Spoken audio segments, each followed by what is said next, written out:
across the ancient mountains like a living thing, crawling through stone, splitting peaks that had survived 1,000 quiet centuries. The sound didn't fade.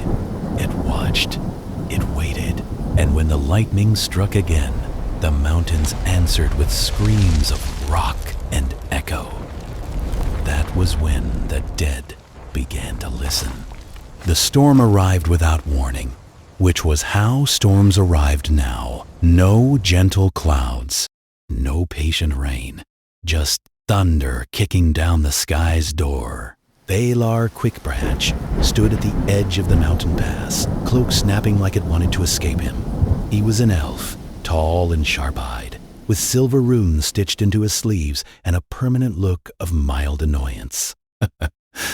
"Lovely weather," he said, "really sets the mood. Nothing says safe journey like lightning trying to murder the land." Beside him, Borin Stonegut adjusted the grip on his axe. The dwarf was short, wide, built like a grudge given legs. His beard was braided with iron rings taken from fallen enemies. Or friends. He didn't remember which anymore. If the sky wants to fight, it can take a number. Thunder boomed again, closer this time. The ground trembled. From the rocks ahead, something moved. Not falling stones, not animals. Shadows pulled themselves upright. Faelar sighed. "Ah, undead." The first corpse stepped into view, armor rusted, eyes glowing with pale memory light. Then another, then dozens. Soldiers from the War of Magic, risen from where lightning had cracked their mass grave open. Their mouths moved, whispering words no one living should remember. Borin rolled his shoulders. "You know," he said, "I miss normal wars. When enemies stayed dead."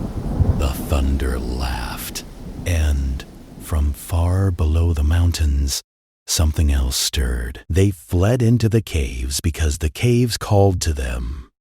That was the first mistake. The entrance yawned wide, carved with ancient runes, burned black by long-dead magic. As they crossed the threshold, the storm's roar dimmed, replaced by dripping echoes and soft, intimate whispers. Faelar, the elf froze. It was his mother's voice, or something wearing it. Borin heard laughter too.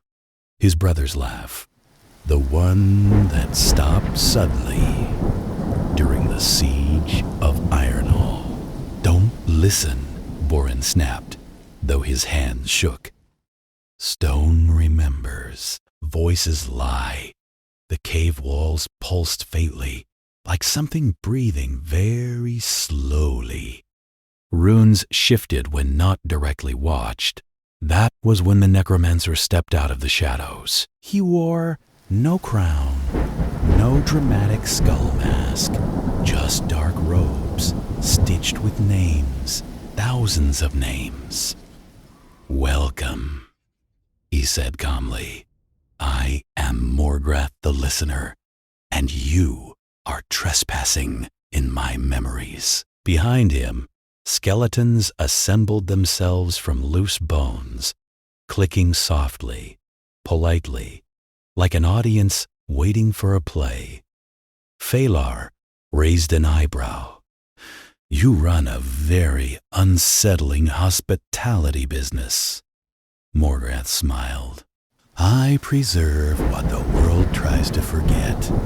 The ghosts emerge then, pale figures drifting from the walls, soldiers and mages from the War of Magic. Their voices overlapped, riddles layered on riddles. The war never ended. The storm remembers. Victory rots." Borin snarled. "You raised them." "No," Morgrath corrected gently.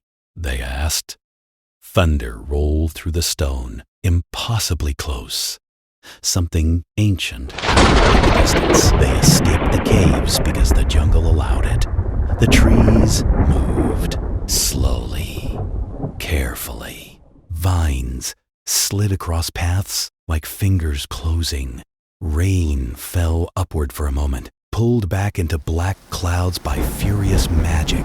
Between the roots stood the wolf. It was enormous, fur silvered with age, and glowing runes burned into its flesh. One eye was milk white. The other saw too much. "Guardian," Faelar whispered. "Monster," Borin muttered. The wolf spoke without moving its mouth.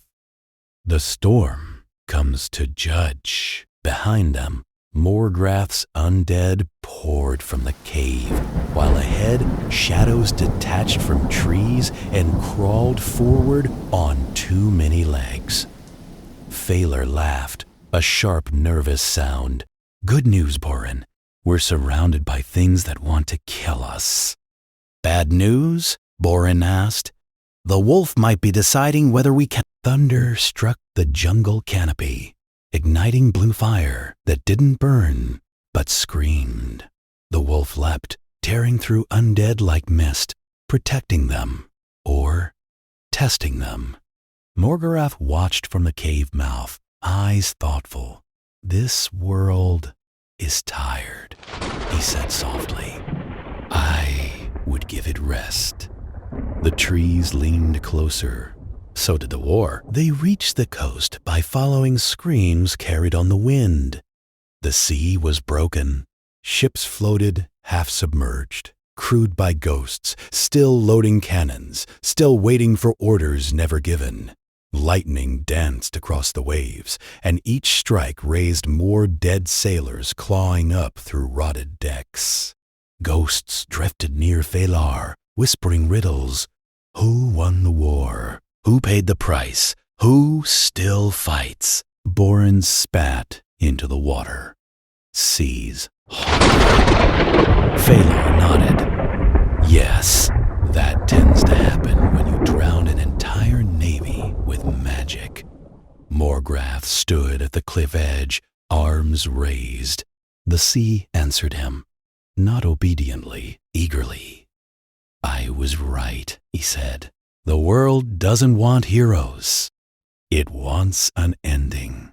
From the horizon came warships, living ones bearing the banners of ruined kingdoms. Elves and dwarves together, uneasily allied, weapons glowing with storm-forged magic. The wolf howled. Thunder answered. The storm descended. Magic collided with steel. Lightning chained between towers and masts. Elven spells burned cold blue. Dwarven cannons roared like angry gods. Undead surged from land and sea alike, tireless and quiet. Faelar cast and joked and nearly died 3 times in a minute. Borin laughed while bleeding, shouting insults at lightning. "You hit like a polite breeze," he yelled at the sky. Morgrath walked through the battlefield untouched, ghosts forming a crown above him. His voice carried over the chaos. This war never ended because no one learned. The wolf fought both living and dead, bound by an oath older than guilt. Thunder split the clouds open. Something answered from above. Not lightning. A decision. When the storm finally paused, the battlefield was silent. Morgrath stood victorious, but shaking.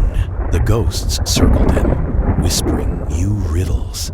You listened too well. You remembered too much. Faelar limped forward. You wanted peace. Yes, Morgrath said. I still do. The wolf stepped between them. Then you must die, it said gently. Thunder struck Morgrath, not destroying him, but binding him into the land.